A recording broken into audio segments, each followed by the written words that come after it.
Ibigize isi dutuye ni nk'inyanja, ariko ibyo tumenya kenshi usanga ari igitonyanga. Menya ibikubiye mu bufumbuzi bukorwa buri munsi buguha ishusho nyayo y'ibigize isi n'ibiyiberaho.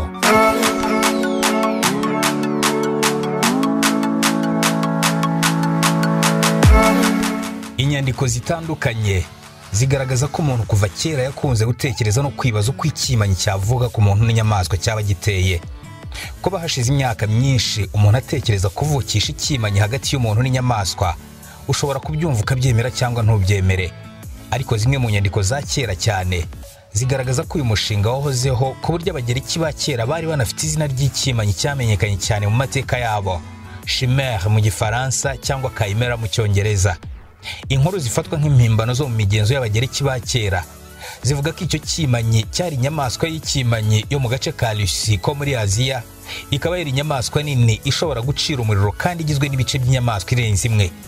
Uyu munsi ukuri kw'izo nyamaswa zifatwa nk'inkuru mpimbano mu mateka y'abagereki ba kera kuri hafi kuba impamo, nyuma y'uko guverinoma y'Ubuyapani iba iya mbere mu kwemerera itsinda ry'abahanga mu bya siyansi gutera uturemangingo tw'umuntu mu nsoro z'inyamaswa, kandi izo nsoro bakazikurikirana kugeza zikuze zikavukamo inyamaswa cyangwa inyamaswa muntu niba ariko twabivuga, kuko zizaba zifite uturemangingo tw'umuntu n'utw'inyamaswa. Ubu bushakashatsi buyobowe na Profeseri Hiromitsu Nakaushi wo muri kaminuza ya Tokyo n'iya Stanford, bukaba buri gukorerwa ku nsoro z'imbeba zisanzwe n'izahinduwe hifashishijwe utunyangingo tw'umuntu dushobora guhindurwa. Izo nsoro z'imbeba nyuma ngo zizajya ziterwa mu zindi nyamaswa. Intego ya Profeseri Nakaushi ikaba ari ukuzabona umunsi umwe inyamaswa zifite uturemangingo tw'umuntu dushobora kongera guterwa mu muntu. Kugeza mu minsi mike yishize, Ubuyapani bwategekaga abashakashatsi guhagarika igikorwa cyo gutera mu nyamaswa urusoro rufite uturemangingo tw'umuntu. Nyuma y'iminsi 14, Ubuyapani bukaba bwaranabuzaga ko bene izo nsoro zashyirwa mu cyo twakwita nka nyababyeyi z'inyamaswa kugira ngo zihakurire. Gusa ariko kuri ubu ibyo byose ntibikibujijwe ku buryo abashakashatsi batangiye gusaba uburenganzira bwo gukora ku mishinga y'ubushakashatsi yo gukora ikimanyi cyavuka hagati y'umuntu n'inyamaswa. Profeseri Nakaushi siwe mushakashatsi wa mbere ukoze kuri uyu mushinga. We n'abandi bashakashatsi bateye uturemangingo tw'abantu mu nsoro z'imbeba, iz'ingurube n'iz'intama. Intego y'abo bashakashatsi ngo ni ugutera uturemangingo tw'umuntu mu nsoro z'inyamaswa, hakibandwa ku turemangingo turema ingingo zikunze kugira ibibazo nk'urwagashya. Mu mwaka wa 2017, Profeseri Nakaushi yabashije kuvura imbeba irwaye diyabete. Mu kuyivura yateye utunyangingo tw'urwagashya bw'imbeba nzima mu rusoro rwaje guterwa muri ya mbeba yari irwaye diyabete birangira ikize. Kugeza ubu ariko ubushakashatsi bukorwa hifashishijwe utunyangingo tw'umuntu bwari bwarahagaritswe, wenda kubera impamvu zijyanye n'amategeko cyangwa se wenda kubera ko ubwo bushakashatsi butagiye butanga umusaruro. Ubu bushakashatsi bwasubukuye kuri ubu bwongeye kubyutsa uruhuri rw'ibibazo bishingiye ku bunyamwuga byibaza niba uturemangingo tw'umuntu dushobora guterwa mu bwoko bw'inyamaswa, ibintu byatumye imyitwarire n'imitekerereze y'inyamaswa ijya kumera nk'iy'umuntu. Gusa ariko Profeseri Nakaushi avuga ko ubushakashatsi ari gukora yiyemeje kubukora ku buryo uturemangingo tw'umuntu tudaterwa mu rundi rugingo rw'inyamaswa uretse mu rwagashya. Mu kwezi kwa 7 gushize, itsinda ry'impuguke za Minisiteri y'Ubuyapani ishinzwe uburezi, umuco, sport, siyanse n'ikoranabuhanga ryemeje ko akomeza ubushakashatsi bwe ariko akabukora agendeye ku mabwiriza ya Minisiteri. Birashoboka ko mu minsi iri imbere twazabona inyamaswa zifite amasura y'abantu. Nitwa Mupenzi Cyprien Ngendahimana. Ubu bushakashatsi kuri ubu burahindura insoro z'inyamaswa, hakurwamo utunyangingo tw'inyamaswa dushobora gukora urugingo runaka hagaterwamo uturemangingo tw'umuntu.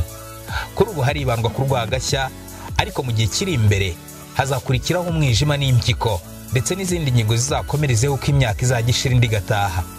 Kugeza ubu uruhushya Profeseri Nakaushi afite rumwemerera gukora ubushakashatsi bwe, rumwemerera kubukorera ku tunyamaswa dutoya tudafitanye isano ya hafi n'umuntu.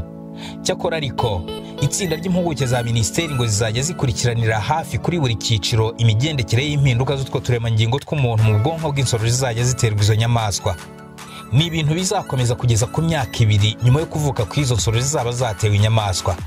Kugeza ubu Profeseri Nakaushi ntaratangira ubushakashatsi bwe neza, ariko azabutangira ku buryo budasubirwaho amaze kubona inyandiko zose zimwemerera kubukora. Mu bushakashatsi bwakorewe muri kaminuza ya Stanford muri California, Profeseri Nakaushi yateye uturemangingo tw'umuntu mu nsoro z'intama. Izo nsoro ziza no guterwa mu ntama.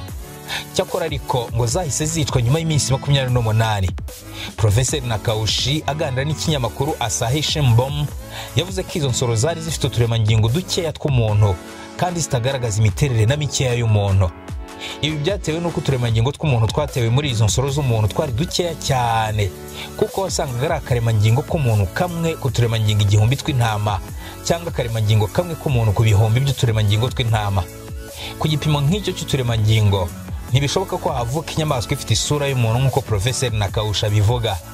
Gusa ariko uturemangingo tw'umuntu twongerewe bishobora guhinduka ukundi, nubwo abashakashatsi bagaragaza ko bitoroshye gukuriza uturemangingo twa muntu mu yindi nyamaswa.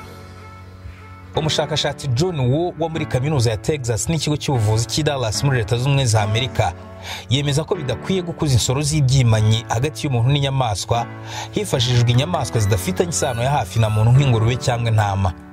Kubw'uyu mushakashatsi, uturemangingo tw'umuntu mu rusoro rw'imwe muri izo nyamaswa ngo twahita twicwa ku ikubitiro n'uburyo bw'ubudahangarwa bw'izo nyamaswa, kuko mu mibiri yazo twafatwa nka virusi yateye izo nyamaswa. Mu kwezi kwa 7 gushize ariko ikinyamakuru El País gisohoka buri munsi muri Espagne cyatangaje ko abahanga mu bya siyansi bo muri Espagne bemeje ko bakoze insoro z'inkende muntu, ni ukuvuga insoro zihuriye ku turemangingo tw'abantu n'utw'inkende zakorewe muri laboratoire yo mu Bushinwa.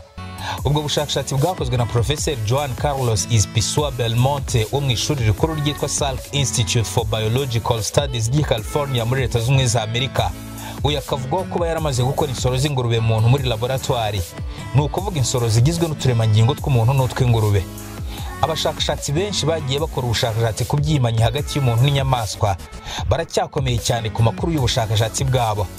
Bavugana n'ikinyamakuru El País cyo muri Espagne, bavuze ko amakuru menshi ajyanye n'ubwo bushakashatsi bwabo bazayatangaza mu bihe biri imbere mu ihuriro ry'abahanga mu bya siyansi. Ibigize isi dutuye ni nk'inyanja, ariko ibyo tumenya kenshi usanga ari igitonyanga. Menya ibikubiye mu buvumbuzi bukorwa buri munsi buguha ishusho nyayo y'ibigize isi n'ibiyiberaho.